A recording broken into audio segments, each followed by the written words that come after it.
Olá pessoal, nós somos do Crônicas de Combate, né? Quero mandar um grande abraço a todos aqueles que estão nos seguindo, né? Curtindo e visualizando nossos vídeos, não só no Instagram, mas também no Kawaii, no YouTube, no Facebook, no TikTok. Um grande abraço para todos vocês que têm nos acompanhado.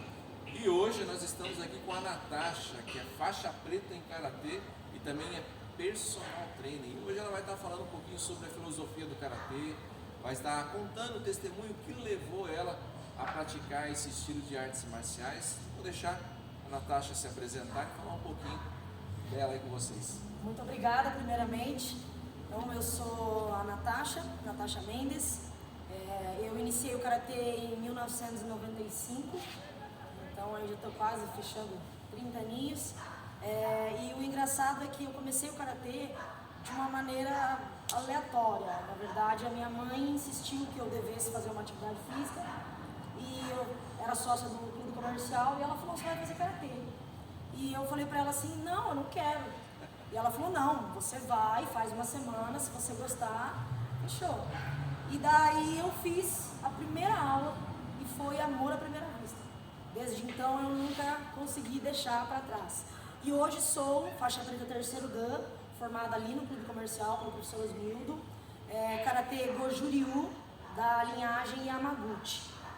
O Karatê, existem vários estilos e dentro dos estilos ainda existem algumas linhagens que as dividem. O nosso Goju-Ryu tem várias ramificações, aqui eu pratico a do mestre Yamaguchi. Tem uma diferença do Karatê Shotokan? Sim, é porque assim, o mestre Miyagi foi o criador inicial do Karatê. E a partir dele, os inúmeros alunos dele, cada um seguiu um caminho diferente. E a partir desses alunos mais graduados, se formaram novos estilos de Karatê. Então, o Kanryu Igaona foi para o Shotokan, daí o Gogen Yamaguchi foi para a linhagem Yamaguchi, do Goju-Ryu. Então, assim, cada um seguiu uma ramificação e dentro delas se expandiu mais um pouco ainda. Então eles são o estilo é o Karatê, é o mesmo? Sim, a arte marcial é o Karatê. O estilo é Shotokan, Goju-Ryu, Wado-Ryu, Shito-Ryu. E daí as ramificações são as linhagens dentro de cada estilo. A Goju-Ryu tem várias ramificações, a Shotokan também tem várias ramificações. E assim, o que você me fala sobre a filosofia do Karatê? O que ela leva de bom nessas artes marciais aí tão falada e tão praticada?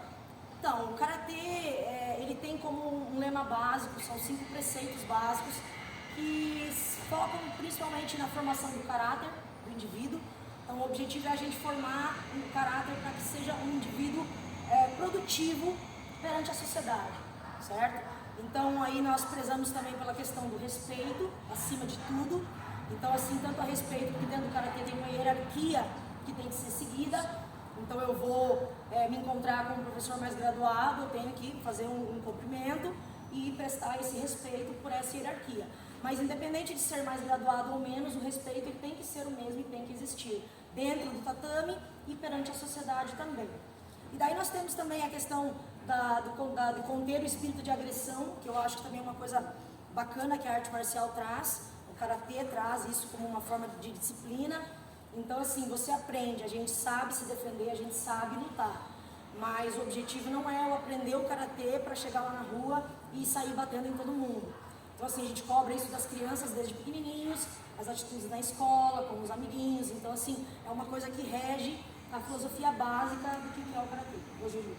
Inclusive, esse é o intuito do Crônicas de Combate, né? É a união das academias de artes marciais, poder propagar, né, cada uma das academias, os seus estilos, a sua filosofia, a disciplina, porque o nosso intuito é tentar comover, né, esses nossos políticos a olhar, né, porque hoje quando fala em esporte, Natasha, o pessoal só fala em futebol, né, só futebol. E não é só futebol, né, as artes marciais é muito importante, né. Não estou menosprezando o futebol, porque eu gosto de futebol, mas eu vejo as artes marciais, ela é mais importante ainda, porque ela vai tratar no caráter da pessoa, na mudança da pessoa e na disciplina, né? Na formação do indivíduo, né? E se nós conseguirmos apoio aí fora de implementar, né, as artes marciais dentro das escolas municipais ou estaduais também, vai ajudar as nossas crianças também em relação à autodisciplina, né? autodisciplina e até o desenvolvimento de forma geral. O Karatê não é só para disciplina, ele vai desenvolver as habilidades motoras que toda criança precisa ter e quanto antes iniciar, melhor para o desenvolvimento dela. Natasha, uma pessoa, se ela tiver deficiência, vamos supor, uma pessoa que tiver uma síndrome de Down ou algum problema cego, ele pode praticar artes marciais? Sem dúvida, até recentemente eu estive em São Paulo fazendo um curso onde uma parte do curso foi especificamente para tratar do karatê, do para-karatê, que a gente chama.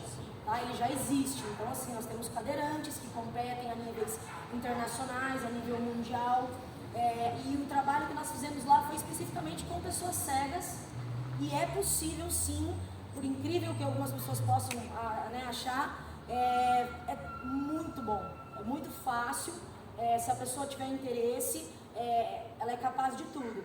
E até a questão do síndrome de Down, até o autismo, isso auxilia demais, porque assim, essas síndromes elas trazem uma certa dificuldade motora para a criança, algumas limitações, até essa questão do controle, a criança que não consegue ficar muito tempo parada. Então assim, o Karatê vai trazendo isso e vai ensinando ela a ter esse controle sobre si e a melhorar o seu desenvolvimento de forma geral. Inclusive, eu estou tendo alguns casos de pessoas que têm seus filhos que têm autismo, né? E às vezes o pai e a mãe não sabendo lidar, coloca assim um problemão em cima disso daí e às vezes a artes marciais vai ajudar bastante a criança a se desenvolver, então. Sim, sem dúvida, porque a gente sabe que o autismo tem vários níveis, então assim, o autismo mais severo, a criança ela tem um fator assim de ter uma agressividade um pouco aflorada. Eu vejo porque trabalhei em escola, então a gente vê realmente que os alunos às vezes agridem, não é proposital, é óbvio, mas assim, isso ajuda a ter esse controle maior até nisso, controlar essa impulsividade deles, controlar essa agressividade que naturalmente alguns deles desenvolvem. E assim, agora eu queria que você contasse para nós a sua história no Karatê, né? Tem uma história boa aí que você pode falar? Claro, toda história, né? Desde o começo que você entrou até o final, mas uma historinha que você podia compartilhar conosco em relação ao Karatê que você passou? Olha, uma coisa assim que me marcou foi eu rompi o ligamento do joelho, fiz uma cirurgia, fiquei 1 ano afastado. E quando voltei pensei, nossa, perdi tudo, agora o ritmo até entrar. E o primeiro evento que eu participei, que foi um campeonato brasileiro, eu fiquei em 2º lugar na categoria de catar faixas pretas adulto. E assim, foi fenomenal, porque eu saí do nada, onde eu achei que o meu joelho não ia se recuperar. E a partir, na verdade, daquele ano, a partir da minha cirurgia, foi onde eu encontrei, na verdade, os meus maiores títulos, né? Eu fui bicampeã brasileira consecutiva em 17 de 2018. Então, assim, são os momentos assim que marcaram mesmo, porque eu passei a minha vida inteira sem nenhuma lesão. Aí, quando cheguei adulta, vai e rompe o ligamento do joelho. Mas voltei, renasci das cinzas, e foi a minha melhor fase de maiores conquistas, foi após essa cirurgia. A gente vê que a pessoa quando sofre um acidente, por exemplo eu, né, vou falar de mim, que sofri acidente de moto e deu problema na minha coluna e colocaram que eu era uma pessoa incapaz, né? E hoje, através também das artes marciais, tem me ajudado bastante. Então isso auxilia, então não é um fim para a pessoa, né? Não. A pessoa talvez pode vir a ter algumas limitações, não ser capaz de fazer tudo da mesma maneira que uma outra pessoa, mas não quer dizer que ela não consiga fazer do jeito que ela é capaz de fazer. Que bom. Também eu acho que eu vi você falando na academia esses dias que você tem uma irmã, né? Tem. E a sua irmã faz balé Sim, totalmente oposto. os opostos. Ela fez 10 anos de balé e ao mesmo período eu fazia karatê. E daí depois ela acabou abandonando o balé, depois de 10 anos, e eu até hoje não consegui largar o kimono. E o karatê foi amor à primeira vista ou deu trabalho? Não, a primeira aula eu nem kimono não tinha, então o meu professor falou, não, você não pode fazer aula, porque sem kimono não era permitido fazer aula. Então ele me colocou sentadinha lá no cantinho e eu fiquei só assistindo. E foi amor à primeira vista, eu cheguei em casa e falei, mãe, é isso que eu quero, compra um kimono pra mim, e nunca mais parei.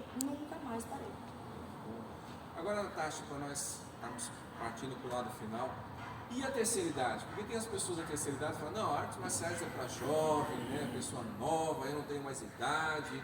né? Minha coluna já não dá mais, eu não tenho a saúde que eu tinha antes. Terceira idade tem como fazer artes marciais também? Sem dúvida, sem dúvida. Na verdade, assim, o karatê é para todos. Dos 3 aninhos, 2 aninhos, até a idade em que tiver condições. Então, assim, tem condições de colocar um kimono e ir para o treino. É claro, toda vez que você vai trabalhar com um idoso, é um trabalho específico, é um trabalho com um pouco mais de cuidado. Talvez a parte de flexibilidade vai ser um pouco mais limitada, algumas questões, mas tudo que pode ser desenvolvido gradativamente e trabalhado, sim, independente da idade. Agora eu queria que você falasse um pouco a importância do karatê dentro das escolas. E se abrisse uma oportunidade do karatê entrar dentro das escolas, o que seria bom para os alunos dentro da escola, o karatê e a sua filosofia? O karatê, a base dele é a disciplina. Então, independente de onde ele for inserido, esse é o nosso intuito. Então, assim, o bacana da escola é porque, assim, além da gente ajudar o desenvolvimento motor, ajudar a questão da disciplina, do controle emocional, de algumas questões, a gente estimula crianças que de repente possam se descobrir um talento dentro de uma nova arte marcial, aonde normalmente não se tem acesso, porque a maioria das crianças, a maioria das academias de karatê, elas são particulares. Então, quem tem condições de pagar vai até uma academia de karatê. Quem não tem, fica na vontade. E às vezes nós temos muitos talentos dentro dessas escolas municipais que precisam ser descobertos. Afinal de contas, a arte marcial, de forma geral, não só o karatê, é monumental aqui dentro do Brasil. Nós temos uma força muito grande, nós temos exímios atletas de todas as artes marciais. Então, deveria sim ser explorado e encontrar melhor esses talentos aí nas escolas. Bom, então ficou a nossa deixa aí para você que está nos assistindo, você político, né, que está nos assistindo, quer apoiar as academias de artes marciais, seja ela o karatê, seja ela o muay thai, seja ela o kung fu, jiu-jitsu, krav maga. Nós vamos falar de todas elas, né? Uma semana cada professor vai estar falando sobre o seu estilo, sobre a sua filosofia e a importância das artes marciais. Essa semana nós falamos sobre o karatê, né?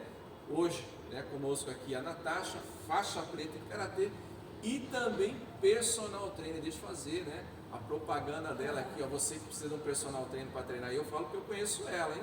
Ela é uma excelente personal trainer. Eu vejo lá o pessoal suar a judiando da galera. Sim. Quer ficar fitness mesmo para esse próximo verão?